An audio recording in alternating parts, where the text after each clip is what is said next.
Bonjour, bienvenue dans ma bibliothèque. Nous sommes à Montréal le 3 avril 2012 et mon nom est Bruno Lalonde. Aujourd'hui, je vais vous lire une petite curiosité. Régent Olivier, je viens causer des livres. Je vais vous montrer le livre à l'écran tout de suite. Je viens causer des livres. Une édition privée. Je suis un amateur des mémoires de bibliophiles, de bibliothécaires, de libraires, de collectionneurs de livres. Alors, cet ouvrage a été publié à compte d'auteur, numéroté, signé, à 50 exemplaires et je possède le numéro 35, Régent Olivier, qui était bibliothécaire. Alors, je vous lis un passage. Ma librairie particulière. Que l'on ne se méprenne pas. Il n'est pas du tout question de librairie au sens contemporain du mot. Il s'agit plutôt de librairie particulière comme l'entendait Michel de Montaigne au XVIe siècle. Ce dernier avait dans son château une tour qu'il avait convertie en bureau de travail et en bibliothèque, un peu comme l'a réalisé plus tard Louis-Joseph Papineau à son manoir de Montebello. Là, il composa ses fameux essais qui l'immortalisèrent. Montaigne avait appelé cette tour sa librairie au sens latin du mot, liber, libris, livre. Là, il étudiait les grands auteurs, surtout Socrate et Caton, qu'il admirait beaucoup. Or, dans sa librairie personnelle, Montaigne méditait, philosophait, pensait, lisait et écrivait. Il inscrivait aussi des pensées sur les poutres. C'était pour lui un lieu de travail où la quiétude et la tranquillité, la sérénité et la paix envahissaient son âme et lui permettaient de penser. Penser. Un bien grand mot. On dit que c'est le propre de l'homme. Or, Montaigne avait trouvé un endroit pour agir et il l'appelait sa librairie. Sans vouloir me comparer à ce grand philosophe et moraliste français, j'ai moi aussi un lieu de travail privilégié où je puis me retirer et penser. Ce n'est certes pas aussi élaboré au point de vue architectural que ne l'était le château et la tour de ce penseur, mais je puis dire que j'ai un lieu choisi où je puis lire, écrire, consulter ma documentation et élaborer des dossiers qui pourront un jour être utiles à l'ensemble de ma région. Dans le centre-ville de Joliette, où le bruit et l'activité bourdonnent, il y a au fond de ma cour, en face d'un pittoresque grand parc, le parc La Joie, une petite cabane que j'ai décorée à mon goût. Là, je puis me retirer et oublier complètement les allées et venues de la grande ville.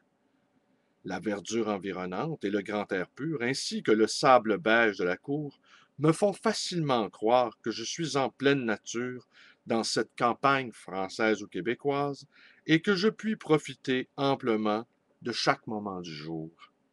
Et pour mieux me situer, je n'ai qu'à relire, assis sur ma vieille berceuse, en face de la porte de ma librairie, le livre d'Albert Laberge, Quand chantait la cigale.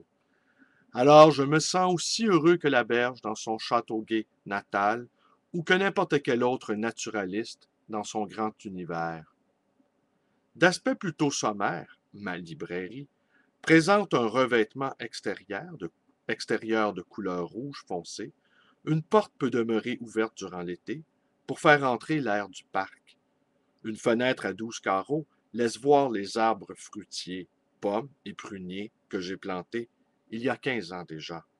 En face, j'ai semé une douzaine de tournesols qui donneront dans quelques semaines de belles grosses fleurs jaunes comme les aimait Vincent van Gogh.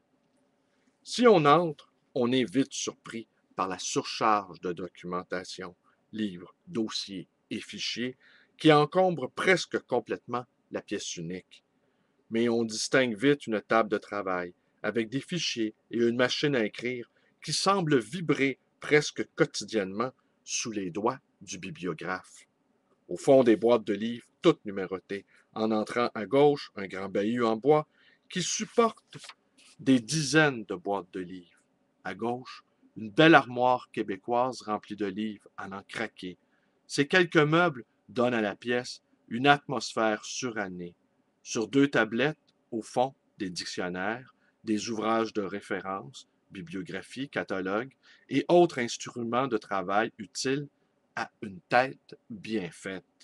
Au fond de la table de travail, deux rangées de fichiers qui contiennent plusieurs milliers de notices et qui semblent attirer l'œil du chercheur ou du bibliophile. En un mot, ma librairie personnelle est mon petit coin de travail où, durant l'hiver glacial, avec un chauffage d'appoint, je puis me retirer loin des bruits quotidiens. Tel est, décrit de façon bien sommaire, mon coin de travail particulier, où le bénévolat joue une part importante et où le ressourcement intellectuel m'amène souvent à penser à nos auteurs régionaux, nos artistes, nos compatriotes et à tous ceux qui ont illustré d'une manière ou d'une autre notre belle région de la Naudière. Là, je puis réellement communiquer en pensée avec chacun d'eux et je puis essayer de livrer à mes semblables les grands faits et gestes que chacun de mes proches a accomplis pour faire notre grand et beau pays du Québec. Et ben voilà. Et c'est un livre assez étonnant que je suis bien content de posséder.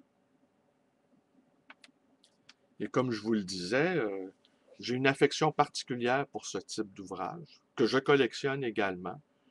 Mais malheureusement pour moi, ils sont dispersés un peu partout dans cette immense bibliothèque que je possède, qui est dans un désordre invraisemblable. Nous sommes loin de l'ordre ici de Régent Olivier.